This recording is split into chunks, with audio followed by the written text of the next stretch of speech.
Wait ലോസിന് വേണ്ടിയും അതുപോലെ തന്നെ ഡയബറ്റീസ് ഉള്ളവരും ഒക്കെ ചെയ്യുന്ന ഒരു കാര്യമാണ് പഞ്ചസാര ഒഴിവാക്കി പകരം ശർക്കര ഉപയോഗിക്കും. കാരണം ശർക്കര ഒരുപാട് ബെനഫിറ്റുകൾ തരുന്നുണ്ട് എന്ന് പറഞ്ഞിട്ട്. പക്ഷെ ശരിക്കും പറഞ്ഞു കഴിഞ്ഞിട്ടുണ്ടെങ്കിൽ വെയിറ്റ് ലോസിന് വേണ്ടിയിട്ടും അതുപോലെ ഡയബറ്റീസ് ഉള്ളവർക്കും ഒക്കെ ഇങ്ങനെ ശർക്കര യൂസ് ചെയ്യാൻ പറ്റുമോ? ശർക്കര യൂസ് ചെയ്ത് കഴിഞ്ഞിട്ടുണ്ടെങ്കിൽ ഈ പറഞ്ഞ പ്രശ്നങ്ങളൊന്നും ഉണ്ടാവില്ലേ? ഇത്തരത്തിലുള്ള കാര്യങ്ങൾക്കൊക്കെ ഒരു ആൻസറുമായിട്ടാണ് ഇപ്പോൾ ഞാൻ വന്നിട്ടുള്ളത്. എല്ലാത്തിനും ഗുണങ്ങളും ദോഷങ്ങളും ഉണ്ടെന്ന് പറയുന്നത് പോലെ തന്നെ ശർക്കരയ്ക്കും സൈഡ് എഫക്ട്സും ഉണ്ട്, അതുപോലെ തന്നെ ബെനഫിറ്റ്സും ഉണ്ട്. അപ്പോൾ ഇന്ന് നമ്മൾ നോക്കാൻ പോകുന്നത് ശർക്കര കഴിച്ചാൽ നമുക്കുണ്ടാകുന്ന സൈഡ് എഫക്ട്സ് എന്തൊക്കെയാണെന്നാണ്.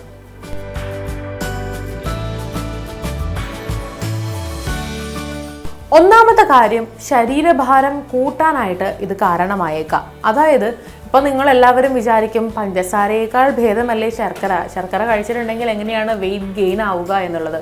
എന്നാൽ നമ്മുടെ ശർക്കര നമ്മൾ ഒരു പരിധി വിട്ട് ദിവസവും കൂടുതൽ അമിതമായ അളവിൽ കഴിക്കുകയാണെന്നുണ്ടെങ്കിൽ ശർക്കര തീർച്ചയായിട്ടും നമുക്ക് ഭാരം കൂടാൻ കാരണമാകും. കാരണം 100 ഗ്രാം ശർക്കരയിൽ 385 കാലറീസ് ആണ് അടങ്ങിയിട്ടുള്ളത്. അതുകൊണ്ട് നമ്മൾ ഒരു പരിധിയിൽ കൂടുതൽ ശർക്കര ദിവസവും കഴിക്കുകയാണ് എന്നുണ്ടെങ്കിൽ തീർച്ചയായിട്ടും അത് നമ്മുടെ വെയിറ്റ് കൂട്ടും. ഷുഗർ ലെവൽ ഉയരാനും ശർക്കര കാരണമാകും. പഞ്ചസാരയെ അപേക്ഷിച്ച് അത്രയും ഷുഗർ ലെവൽ നമ്മുടെ ഈ ശർക്കരയിൽ ഇല്ലെങ്കിലും ദിവസവും അമിതമായ അളവിൽ ശർക്കര കഴിക്കുന്നത് തീർച്ചയായിട്ടും നമ്മുടെ രക്തത്തിൽ പഞ്ചസാരയുടെ അളവ് കൂടുന്നതിന് കാരണമാവും. അണുബാധകൾ ഉണ്ടാകാൻ കാരണമായേക്കാം. അതായത് നമുക്ക് എല്ലാവർക്കും അറിയാവുന്ന കാര്യമാണ്, ചില ഗ്രാമങ്ങളിൽ അധികം വൃത്തിയൊന്നുമില്ലാത്ത സാഹചര്യങ്ങളിലായിരിക്കും ശർക്കര ഉണ്ടാക്കുന്നത്. അപ്പോൾ ഇങ്ങനെ ശർക്കര ഉണ്ടാക്കുന്നത് വഴി നമുക്ക് പലതരത്തിലുള്ള പ്രശ്നങ്ങൾ നമ്മൾ കഴിക്കുന്നത് വഴി നമ്മുടെ ശരീരത്തിലുണ്ടാകും. അതായത് നമ്മുടെ വയറ്റിൽ അണുബാധ തുടങ്ങിയ പ്രശ്നങ്ങളൊക്കെ ഉണ്ടാക്കാൻ, അതായത് കൃത്യമായി റിഫൈൻ ചെയ്യാത്ത ശർക്കരയാണെന്നുണ്ടെങ്കിൽ നമുക്ക് പലതരത്തിലുള്ള പ്രശ്നങ്ങളും നമ്മുടെ വയറിലുണ്ടാകാൻ കാരണമായേക്കാം. ദഹനത്തെ കാര്യമായി ബാധിക്കാനുള്ള ചാൻസും ഉണ്ട്. ചില ആളുകൾക്ക് ഫ്രഷായി ശർക്കര ഉണ്ടാക്കിയെടുത്തത് കഴിച്ചു കഴിഞ്ഞിട്ടുണ്ടെങ്കിൽ ലൂസ് മോഷൻ ഉണ്ടാകാനും മറ്റു ചിലർക്ക് കോൺസ്റ്റിപ്പേഷൻ ഉണ്ടാകാനും കാരണമായേക്കാം. അതുകൊണ്ട് തന്നെ ശർക്കര അമിതമായി കഴിക്കുന്നതും വെറുതെ കഴിക്കുന്നതുമൊക്കെ ഒഴിവാക്കുന്നതാണ് പരമാവധി നല്ലത്. ശർക്കര അമിതമായിട്ട് കഴിക്കുന്നത് വീക്കം, സന്ധിവേദന തുടങ്ങിയ പ്രശ്നങ്ങൾ ഉണ്ടാക്കിയേക്കാം. അതായത് നമ്മുടെ ശരീരത്തിലെ ഒമേഗ 3 ഫാറ്റി ആസിഡ്സിന്റെ പ്രവർത്തനത്തെ തടസ്സപ്പെടുത്താനായിട്ട് ശർക്കര കാരണമായേക്കാം. അതുകൊണ്ട് തന്നെ നമുക്ക് വീക്കം പോലുള്ള പ്രശ്നങ്ങൾ ഉണ്ടാകാനുള്ള സാധ്യത കൂടുതലാണെന്നാണ് പറയപ്പെടുന്നത്.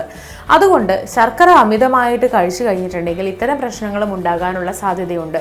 ഇത് മനസ്സിലാക്കി ശർക്കര കൊണ്ട് തയ്യാറാക്കിയിട്ടുള്ള പലഹാരങ്ങളും മറ്റുമൊക്കെ ഒന്ന് കുറച്ച് അകറ്റി നിർത്തുന്നതാണ് എപ്പോഴും നല്ലത്. അമിതമായാൽ അമൃതും വിഷം എന്ന് പറയുന്ന പോലെ തന്നെയാണ് ശർക്കരയുടെ കാര്യവും. ശർക്കര നമ്മൾ അമിതമായിട്ട് കഴിച്ചിട്ടുണ്ടെങ്കിൽ നമ്മൾ ഭക്ഷണത്തിൽ പല രീതിയിൽ ശർക്കര ഉൾപ്പെടുത്താറുണ്ട്. ചിലർ കറികളിൽ ഉൾപ്പെടുത്താറുണ്ട്, മധുര പലഹാരങ്ങൾ തയ്യാറാക്കി കഴിക്കാറുണ്ട്, പായസത്തിലിട്ട് കഴിക്കാറുണ്ട്, അങ്ങനെ വെറുതെ ഇരിക്കുമ്പോൾ കഴിക്കുന്നവരും ഉണ്ട്. ഇതൊക്കെ ചെയ്യുന്നത് വളരെ തെറ്റാണ്. ചില ആളുകൾ ചായയിൽ പോലും ശർക്കര ഇട്ട് കഴിക്കാറുണ്ട്. എന്നാൽ ഇങ്ങനെ ചെയ്യുന്നത് കൊണ്ടൊന്നും നമുക്ക് പ്രത്യേകിച്ച് ഗുണങ്ങളൊന്നും കിട്ടുന്നില്ല. അമിതമായി കഴിഞ്ഞിട്ടുണ്ടെങ്കിൽ ശർക്കര കഴിക്കുന്നതും നമുക്ക് ആപത്ത് തന്നെയാണ്. അത് മനസ്സിലാക്കി മാത്രം ശർക്കര ഉപയോഗിക്കുക. അപ്പോൾ ഈ വീഡിയോ എല്ലാവർക്കും യൂസ്ഫുൾ ആയെന്ന് വിചാരിക്കുന്നു. ഇതുപോലുള്ള കൂടുതൽ വീഡിയോകൾക്കായി സമയം മലയാളം സബ്സ്ക്രൈബ് ചെയ്യുക.